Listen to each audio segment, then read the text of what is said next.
add to this morning because reading the news and watching the Facebook postings and seeing what they're doing around the country and realizing that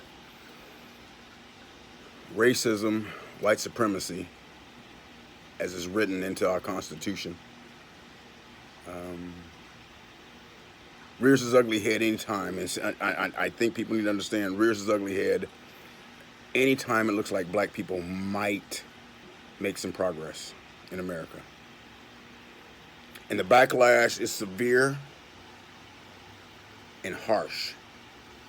Presently, there are protesters being arrested around the country. They're writing the laws as you're protesting the fact that black people are being mistreated, being abused, being killed. Folks woke up and realized, oh my God, it's terrible for black folks. And the backlash with the powers that be in this country were, we don't care.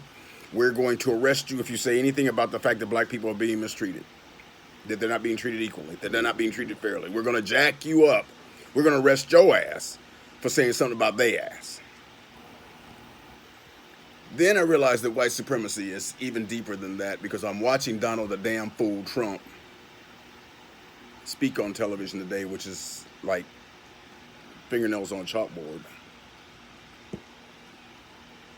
And to watch them manipulate numbers, to know that we're being lied to, is also part of the process because you need to understand this unemployment thing, especially when you start talking about black unemployment, is a bold-faced lie.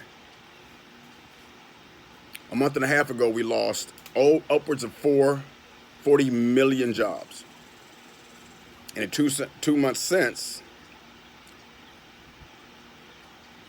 May and June, we've gained 7.7 of those jobs back, and primarily, as he said the numbers this morning, he was very proud of it.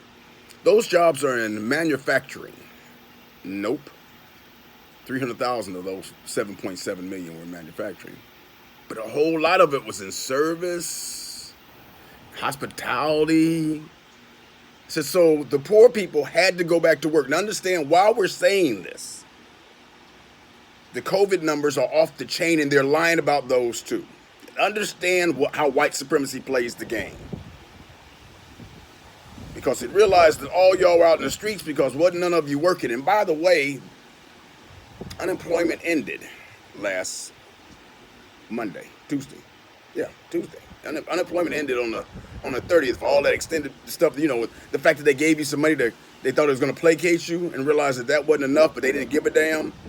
They said, you want some money, go back to work. Don't worry about the fact that the people we bailed out, the billionaires we bailed out, the corporations we bailed out, they didn't have to go back to work. They gave them money so they could chill at the house and give you a salary so you could take your sick ass back to work. And by the way, the people who have to go back to work, those are poor people. And anytime I say poor, I want you to go by the color scale. The darker your skin, the poorer you are in America. That's the way it works. It's a color chart. You can put it down. And I take those indigenous, we call them the indigenous. The Indians, okay, because guess what? It's actually not a term that's that bad. But let's get realistic. The indigenous to this land are a separate category altogether. We don't even know how to categorize what they're doing to them. That's a whole nother, that's a apartheid situation on a whole nother level and has been since the 1800s, the Jackson 1800s, the Indian Removal Act 1800s. But I'm talking about right now. I looked at, he gave us the numbers, and he was crowing about 7.7 million people going back to work over the last 2 months. And that was poor people who are dying. Poor people who are dying in the fields, poor people who are dying in meat packing factories, poor people, and primarily those people are black and brown people, and they're okay with that. Because if you haven't understood that you have always been someone they were willing to sacrifice for the betterment of this country. When they say betterment, what they meant was rich white men getting money and anybody that supports them getting money. That's the way it's always worked. That's the way it's working now. So they were so happy about the fact that he was crowing. He didn't mention the COVID numbers at all. He didn't say anything about COVID. He didn't say anything about 50,000 people being diagnosed. 50,000 a day.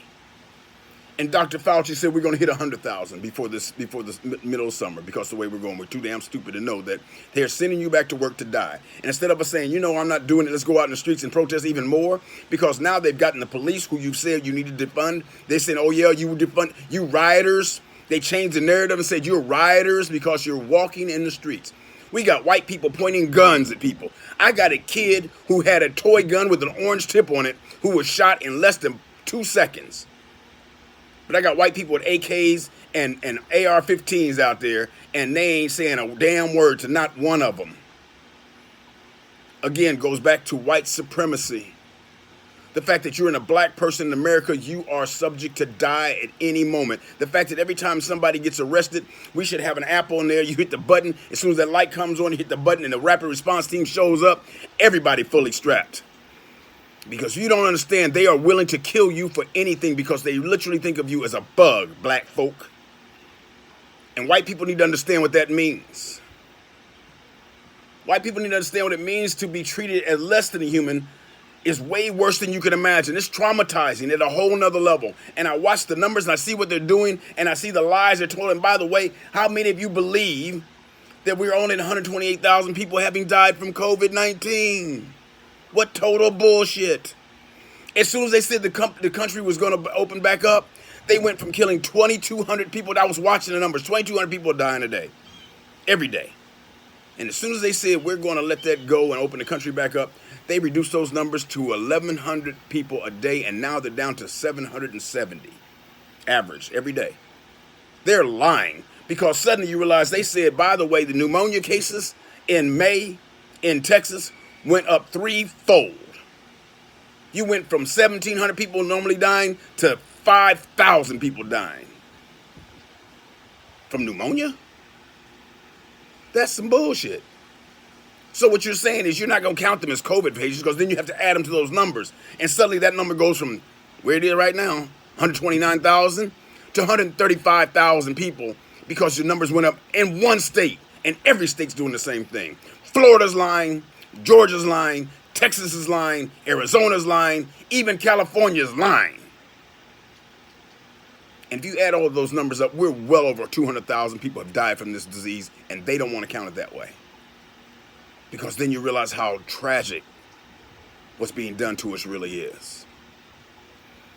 And the fact that the black and brown people in my community can't get tested anymore, you don't even know what you're dying from. But I do know we're dying from white supremacy that couches itself any way, shape, or form it can as law and order. And the law is whatever a rich white man says that benefits them, we'll make that the order. And we have to recognize those of us who continue to suffer from white supremacy, and I mean white male supremacy, need to be in the streets, stop buying their bullshit, and let them know we've had enough. Stay strapped.